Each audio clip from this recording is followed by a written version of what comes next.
ada satu wawancara yang bertajuk Saat Allah Membuka Pintu Keampunan bersama dengan narasumber yang kita ni hadirkan, iaitu Dr. Zati Hanani binti Datuk Seri Setia Haji Rajid. Da'i bertauliah Muaib ya. Jadi apa kata terus saja kita bersama dengan beliau. Ya. Assalamualaikum Dr. Ustazah. Waalaikumsalam warahmatullahi wabarakatuh. Apa khabar pagi ni, sihat ya? Sehat alhamdulillah. Syukur pada Allah Subhanahu wa taala. Alhamdulillah. Gembira rasanya untuk pagi Jumaat ini kita dapat bersama dengan Yang Mulia Dr. Zati Hanani ya dalam satu tajuk yang rasa-rasanya sesuai untuk kita ini perkatakan ya, menjelang tahun baru 2026 Masihi, dan kita ni pun sekarang berada di penghujung tahun 2025 ini ya. Saat Allah membuka pintu keampunan, itulah yang ingin kita ni ketengahkan untuk edisi kali ini. Jadi sementara awal ni umur ya, apa kata terus kita ni tanyakan kepada Yang Mulia Ustazah ya, apa yang dimaksudkan dengan tajuk ini, saat Allah membuka pintu keampunan. Walhal kita hamba ini, hamba Allah ini ya, yang sering dan juga selalu membuat dosa, Ustazah. Okay, baik. Terima kasih kepada Wali dan juga Ummu kerana mengundang saya di dalam rancangan Rampai Pagi ya. Khususnya kita berada di penghujung bulan Sudaha. Jadinya hari ini tajuk yang akan saya sampaikan ialah saat Allah membuka pintu keampunan.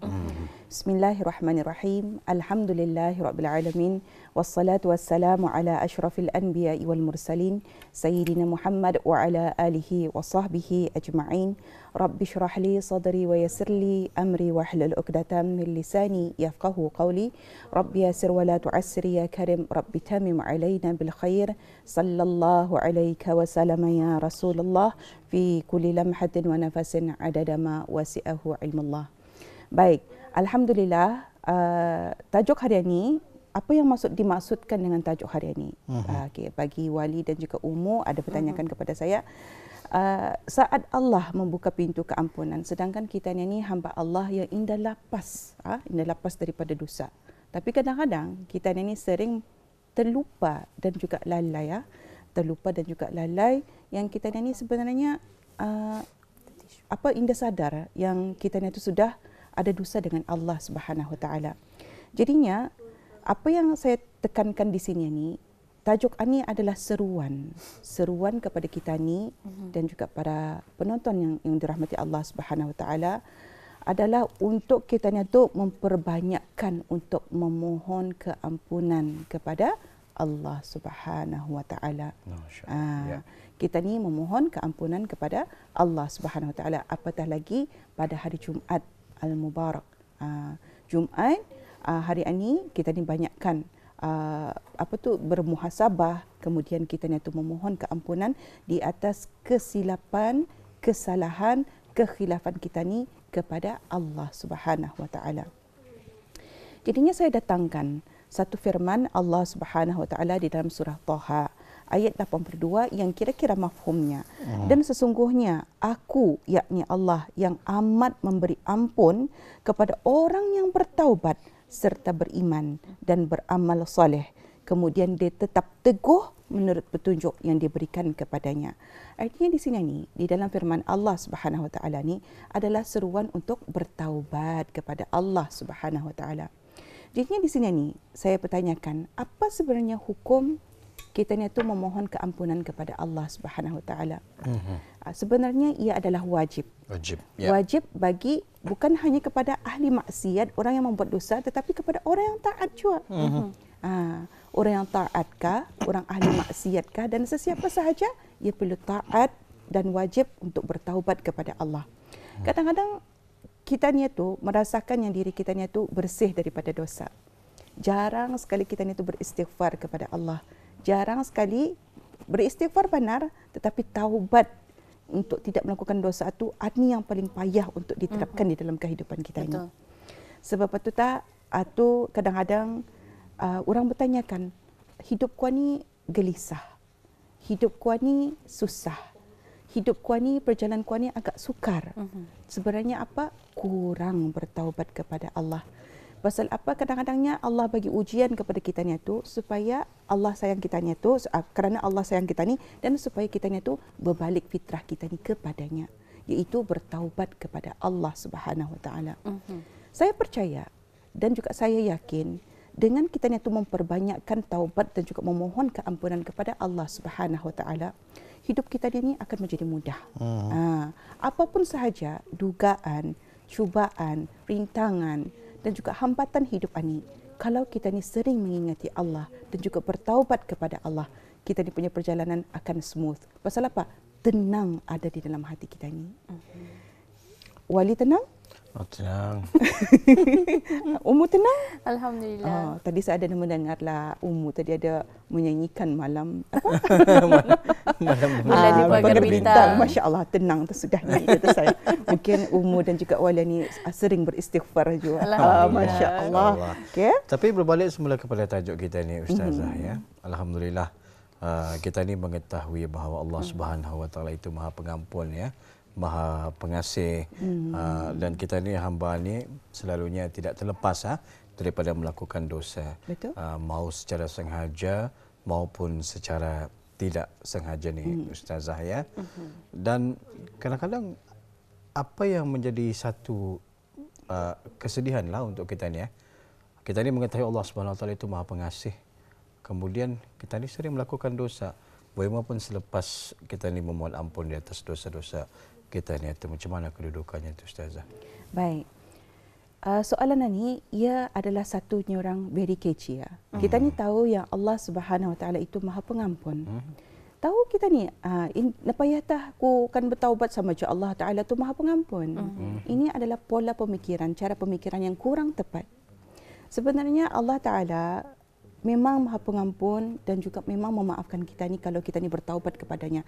Tapi ia bukan satu akses kepada kita ni tu untuk berbuat maksiat. Bukan.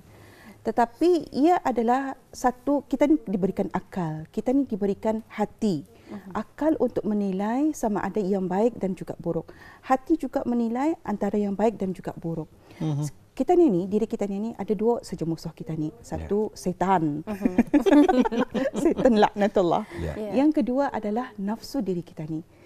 Setan ni insya-Allah kita ni boleh halang ataupun kita ni boleh benteng diri kita ni. A'udzubillahi minasyaitonirrajim. Semoga Allah lindungi kita ni daripada godaan syaitan. Tetapi nafsu ni ia indah dapat dibuang ataupun dihalang. Pasal nafsu ni ia ada dua lagi. Satu, nafsu yang dapat atau yang dipanggil sebagai nafsu mutmainnah, dan juga yang kedua sebagai nafsu lawamah ataupun nafsu yang indah dapat dikontrol. So yang lebih kepada fokusnya itu lebih ke arah kepada yang selalu untuk membuat maksiat dan dosa dan sebagainya. Sebab itu nafsu ni ia perlu didik, kemudian dilatih supaya menjadi nafsu yang terkawal, yang lebih ke arah kebaikan itu. Kita ni beribadah kepada Allah Subhanahu Wa Taala, beristighfar kepada Allah, kemudian berdoa, bertahajud itu, ia memerlukan kepada nafsu yang baik. Yang mendorong kepada kita ni melakukan perbuatan itu adalah nafsu yang baik, nafsu mutmainnah, nafsu yang baik-baik, iaitu yang membawa kepada ketenangan hati. So di sini ni yang tadi sebagaimana yang soalan ini diajukan oleh Wali tadi itu, Allah Maha Pengampun tetapi kita ni tu sering melakukan dosa. Macam mana kedudukannya cuma tu? Sebenarnya kita ni tu perlu kepada mindset kepada kita ni bahawasanya memang kita ni tidak terlepas daripada dosa. Kita ni lihat berbalik kepada sejarah baginda Rasulullah sallallahu alaihi wasallam, baginda seorang yang maksum, terlepas daripada dosa, tetapi beristighfar sebanyak berapa kali? 70 ke 100 kali. Kita ni, ya Allah, 8 sembahyang pun 3 kali ngalih. Ambil wirid yang ringan saja. Ambil wirid yang ringan saja.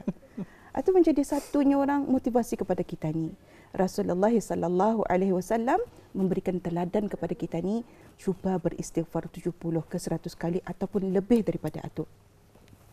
Kita ni beristighfar, astaghfirullahalazim alladzi la ilaha illa huwal hayyul qayyum wa atubu ilaih, sebanyak 3 kali di dalam ketika selepas salat.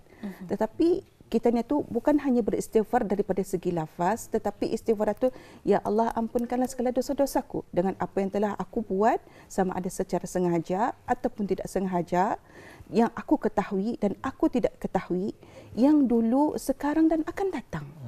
Kita ni tu indah salah kalau kita ni meminta ampun kepada Allah dengan biasanya kalau kita ni meminta ampunan ni dengan dosa-dosa yang kita ni yang dulu. Tapi indah salah kalau kita ni meminta ampun dengan dosa-dosa yang akan datang. Bukan pulang kita ni merancangkan membuat dosa tu.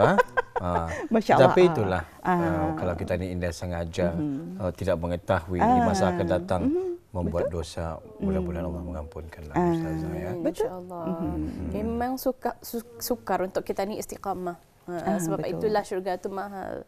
Kerana memang dengan usaha dan juga sifat istiqamah kita ni, disiplin diri, barutah kita ni insya-Allah akan dapatlah ganjaran syurga itu. Jadi mungkin juga dapat dikongsikan ni, bilakah waktu Allah membukakan pintu keampunan kepada hamba-Nya dengan seluas-luasnya. Baik. Bila menyebut tentang waktu ataupun masa bila sebenarnya Allah ni membuka keampunan kepada kita ni. Kita ni ketahui bahawasanya Allah Subhanahu Wa Taala itu bersifat Maha Pengampun. Artinya pintu taubat sentiasa dibuka untuk kita ni. Ganya kita ni yang lalai. Asalkan kita ni manusia. Manusia ini selalu lupa. Sebab itu taubat kepada Allah ni bila-bila masa sahaja. Ini satu peringatan kepada kita ni untuk taubat kepada Allah. Jadinya azamkan kepada diri kita ni, lepas ini aku akan solat taubat. Aku akan taubat daripada melakukan dosa-dosa yang telah aku lakukan, yang aku ketahui dan aku tidak ketahui, maupun yang dulu, sekarang dan akan datang itu. Dan juga sebenarnya maksudnya tu di sini ni bahawasanya Allah Subhanahu Wa Taala ada berfirman di dalam surah Az-Zumar ayat 53 yang kira-kira mafhumnya, katakanlah wahai hamba-hambaku yang melampaui batas terhadap diri mereka sendiri, janganlah kamu berputus asa dari rahmat Allah, sesungguhnya Allah mengampuni dosa-dosa semuanya. Kita ni kadang-kadang kita ni terasa dizalimi oleh orang lain. Tetapi sebenarnya diri kita ni sendiri yang menzalimi diri sendiri. Sebab itu ada doa Nabi Adam alaihi salam, Rabbana zalamna anfusana wa illam taghfir lana wa tarhamna lanakunanna minal khasirin. Ya Allah, ya Tuhanku, sungguhnya saya memberikan pengertian di awal saja, sungguhnya aku telah menzalimi diriku sendiri, maka ampunkanlah dosa-dosaku. Sebenarnya kita ni telah menzalimi diri kita sendiri kerana melampaui batas daripada apa yang telah disyaratkan kepada kita ni. Sebab itu kita ni tu perlu memperbanyakkan beristighfar, kemudian bermuhasabah diri kita ni dan juga memohon keampunan kepada Allah. Yang kedua lagi, kita ni selain daripada kita ni perlu tahu yang Allah tu membuka dengan seluas-luas keampunan bila-bila masa saja, bila-bila masa saja waktunya. Yang kedua adalah ini paling penting, bulan Ramadan. Kita ni berada di bulan Rajab, Sya'ban, kemudian bulan Ramadan. Saya rasa kurang lebih daripada 60 hari. Kurang daripada 60 hari untuk kita ni tu menuju ke bulan Ramadan. Jangan kita ni tunggu bulan Ramadan, tetapi tunggulah untuk hari-hari, maksudnya tu setiap hari ini untuk kita ni tu bertaubat kepada Allah Subhanahu Wa Taala, memohon ampun kepada Allah Subhanahu Wa Taala. Dan yang ketiga, yang paling penting ialah sepertiga malam terakhir. Ini ya Allah, rahmat Allah, nikmat Allah yang mana lagi kita ni dustakan, bahwasanya kalau kita ni bangun saja sepertiga malam ni, contohnya sepertiga malam ni adalah seperti pukul 2, pukul 3 subuh ataupun pukul 4 subuh, sebelum subuh itu sendiri, kita ni tu bangun, bertahajud dan memohon keampunan kepada Allah Subhanahu Wa Taala. Kita ni tahu bahwasanya ada satu hadis Rasulullah sallallahu alaihi wasallam yang menyatakan Tuhan kita turun ke langit dunia pada sepertiga malam terakhir dan berfirman, sesiapa yang berdoa kepadaku, aku kabulkan. Sesiapa yang meminta ampun kepadaku, aku ampuni. Hadis riwayat Bukhari dan Muslim. Jadi di sana tu bukan sahaja kita ni diampunkan dosa-dosa kita ni ketika waktu tahajud ataupun berqiyamul lail ni, tetapi apa yang kita ni pohonkan doa kita ni kepada Allah akan Allah kabulkan.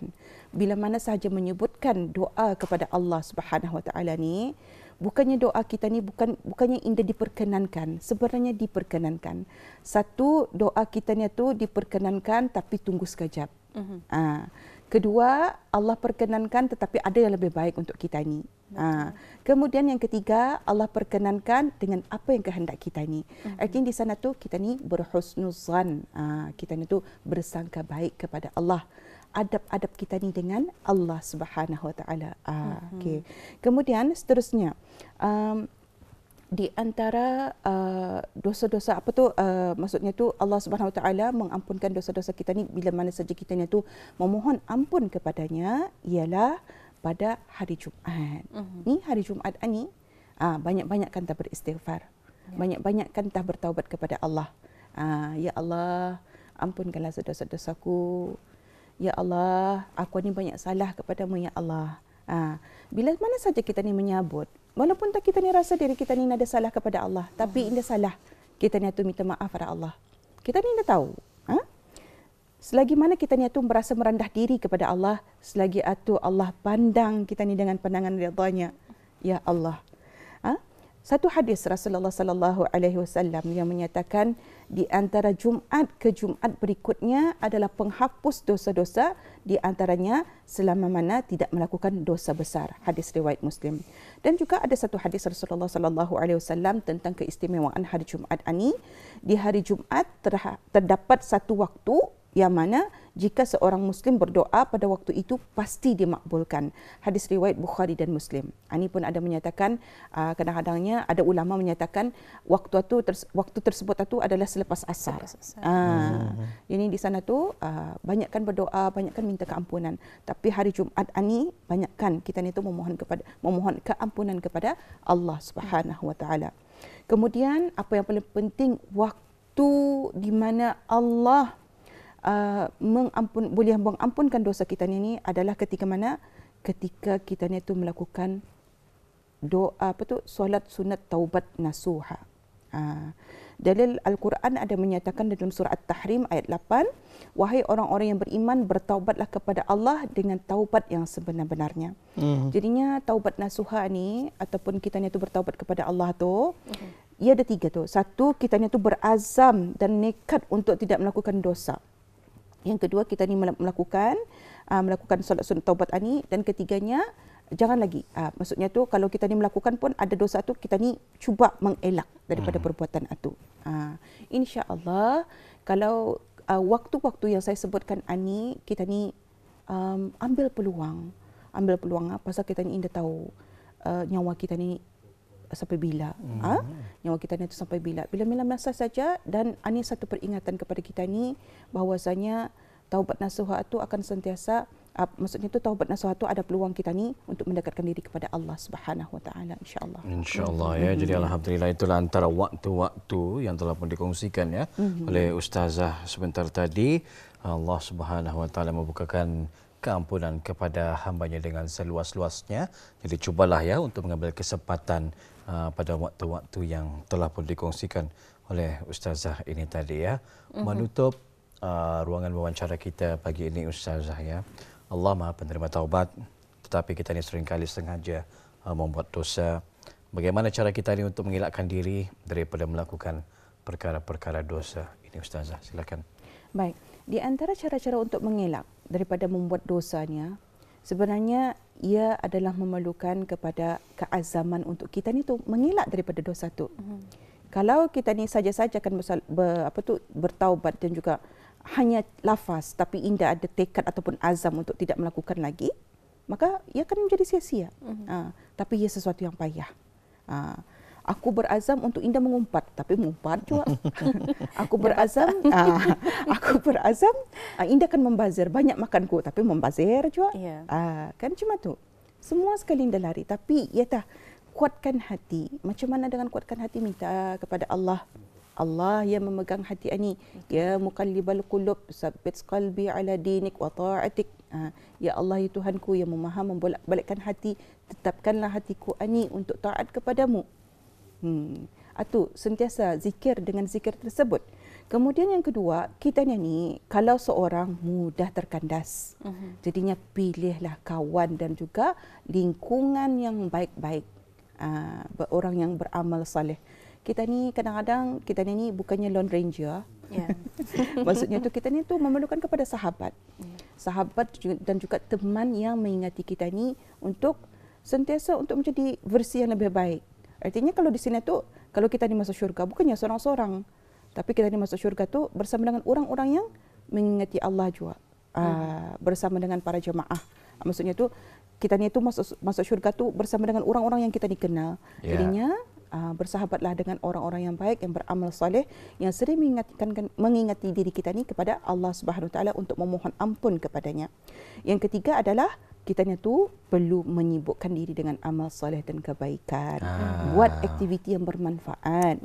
Buat aktiviti yang sering mengingati dan juga memohon keampunan kepada Allah. Allah Subhanahu Wa Taala ni. Menyanyi tak apa-apa masalah.